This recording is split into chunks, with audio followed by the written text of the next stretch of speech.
At the start of the season, the biggest challenge Chelsea were having was scoring goals. There was a clear difficulty in progressing the ball through the lines, and their reliance on crosses meant they were struggling to create meaningful chances, whilst also not taking advantage of the chances they had. But recently, their attacking numbers have been improving, averaging nearly double the amount of goals compared to the start of the season. But as their attacking numbers have trended upwards, their defensive issues have become a serious problem, with the backline increasingly getting exposed in their recent matches, dropping important points in questionable ways. Essentially, Chelsea are still the inconsistent team from the start of the season, but the problems have completely flipped. To understand why, we need to take a look at the changes that Pochettino is trying to make. Chelsea have spent the entirety of the season in the middle of the table, and while there have been glimpses of promise within the team, there are still some major issues that need to be addressed, both on and off the pitch. Firstly, let's take a look at the changes Pochettino has made to Chelsea's attacking shape. One of the biggest issues at the start of the season was their inability to break down a low block. Chelsea would spend increasing amounts of time circulating the ball around the back line, and there was a big disconnect between midfield and attack. Enzo Fernandez started the season as the attacking midfielder, but his constant movement deep to receive the ball meant Chelsea would often struggle to fill the space between the lines, as the two pivots in Gallagher or Caicedo wouldn't push forward consistently. As a result, the vast majority of their chances were coming from crosses delivered by the wingbacks. The fact that these deliveries were consistently coming from a right-footed player on the right and a left-footed player on the left, it meant the opposition could quickly predict these types of chances, and Chelsea had few alternatives. We can see some examples of these gaps from their opening matches, with no support for Malo Gusto out wide, and difficulty progressing through the centre of the pitch, as the opposition would easily block off central routes and isolate the player out wide. To address this, the biggest change in Chelsea's offensive shape was seen with the introduction of Cole Palmer, also allowing Fernandes to play in his more natural holding midfielder role alongside Caicedo. As we'll see later on in the video, this partnership is not perfect, but with Palmer's free role between the lines, Chelsea finally had someone who could link midfield and attack. The formation shifted into a 4-2-3-1 for the majority of their matches, and the introduction of inverted wingers meant they now had more options out wide, as Palmer, Sterling, Mudryk or Madueke would look to dribble inside and link play from this position, with the option of the fullback overlapping. This is reflected in the amount of crosses per game, which has slowly been trending downwards throughout the season, with through balls and cutbacks becoming their more sought after approach in the final third. Quick disclaimer, this isn't to say that crossing is inherently a bad decision. However, the fact that Chelsea was so reliant on only one way of creating chances meant the opposition could predict this type of delivery. Ideally, the best teams in the league can balance different types of chance creation to make their moves as unpredictable as possible. There are still some glaring issues when watching Chelsea attack, mostly down to individual errors or selfish plays in crucial moments. But the shift in type of chance creation has been evident in their recent matches. Palmer is consistently playing balls in behind from a more central position and attacking down the middle himself. The wingers are moving centrally more frequently, giving them more tight combinations in the centre. And if the fullbacks deliver balls into the box, these are increasingly coming from the edge of the 6-yard box and not from a position further out wide.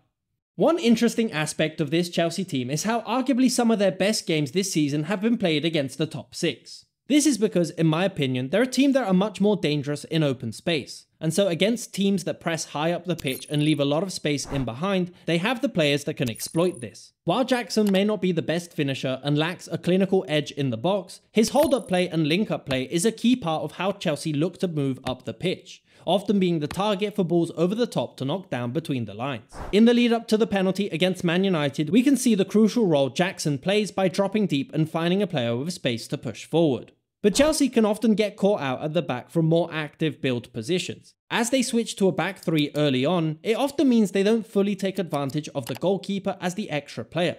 Rather, this vertical line is very easy for the opposition to shut off and force a rushed pass. We can see an example of this against Sheffield, with Thiago Silva never really an option for his teammates to pass to. As the ball is played back to Petrovic, there are limited options for him to move down. If, for example, Silva played in a deeper position on either side of the goalkeeper, it would make it harder for the striker to press, as there is more of a chance that he gets caught out. In an attempt to address their difficulties against the low block, there have been some subtle changes in central rotations, with Palmer's movement being well coordinated with the movements of Fernandes and Gallagher, to ensure there is always someone between the lines. But more importantly, the type of possession has shifted as well, Their field tilt, which measures how far up the pitch the possession took place, dropped from 60% in the opening 10 matches to 51% in their last 10, meaning they are slowly holding the ball in a slightly deeper position, looking to free up more space in behind, or to facilitate moving between the lines as the opposition's midfield pushes up. And while this has resulted in a slightly more prolific attacking team, it has exposed some major weaknesses at the back.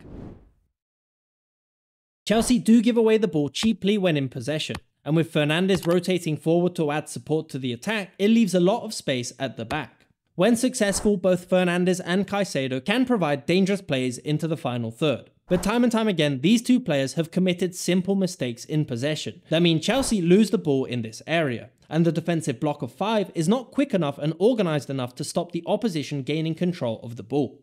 These may seem like quite simple mistakes, like a slightly misplaced pass and forcing their teammate to adjust his position. But it's these simple mistakes that are allowing the opposition to gain confidence during the match. This structure does mean Chelsea are progressing the ball centrally more frequently. However, their reliance on Fernandes and Caicedo has caused some issues this season. When Chelsea are out of possession, their initial pressure is well organised, ranking in the top 5 for pressing metrics.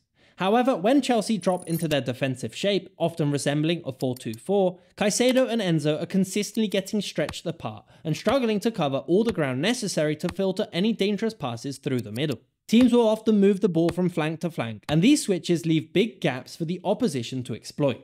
Goals against Sheffield highlight this difficulty in consistently filtering passes through the centre. And once the opposition is in this position, then the fullbacks have also been an area of weakness that the opposition has taken advantage of on more than one occasion. For example, on the left, Cucurella is used to add width on the flank and deliver crosses. But simple mistakes in the centre can mean this area of the pitch is often exposed to counterattacks. Even when Chelsea are defending deep in their own half, the fullbacks are not dealing with the threats accordingly.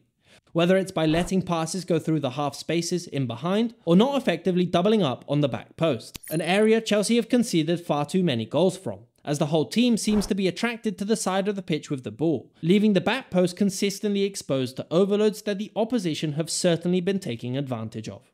Pochettino has certainly improved Chelsea's offensive shape, improving on their horrendous record from last season. But the defensive issues have meant that any progress has been overshadowed by even bigger problems. While injuries to key players have played a big part in their struggles, there's still few signs that indicate that Chelsea are building a project worth getting excited about. But I'm curious to know what you think Chelsea need to change in order to improve next season. Leave your thoughts in the comments down below. If you enjoyed this video and you want to watch some actually entertaining tactics, why not check out this video on Inzaghi and how his Inter team have dominated the Serie A. As always, for more content like this, please leave a like and subscribe for more. Thanks for watching.